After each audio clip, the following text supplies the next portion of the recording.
məndə də olmuşdu belə. Mən də elə bildim ki, öləcəm. Mənə belə gəlirdi. Təxminən 10-12 il bundan qabaq.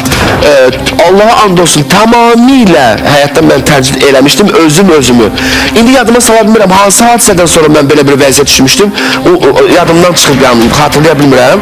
Amma çox ağır mən keçirtdim bunu, çox. Qapıları bağlamışdım, heç kimi də yaxına buraxmırdım. Depressiyadaydım, depressiyanın çox ağır formasında.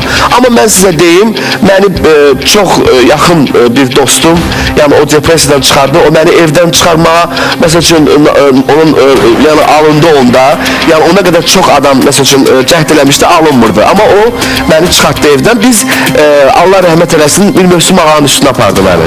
Mən təbliğ eləmirəm, indi mən özümdən deyirəm. Mən yalan danışmıram, bunu özümdən deyirəm, heç kimi də təbliğ eləmirəm. Kim, məsəl üçün, necə bilir, yəni elə də hərəkət eləyəcək. Yəni, mən olan hadisəni sizə danışıram ki, bir Mövsüm ağanın üstünə mən getdim, ürəkdən, orada Allaha yalvardım ki, bəs mən ölmək istəmirəm və adaptasiya olmaq istəyirəm həyata, bax belə. Yəni, çıxdım da, çıxdım. Amma iğnəsiz, dərmansız. Özümü Özümü çıxartdım. Allahıma tapındım, özümü çıxartdım. Buyurun.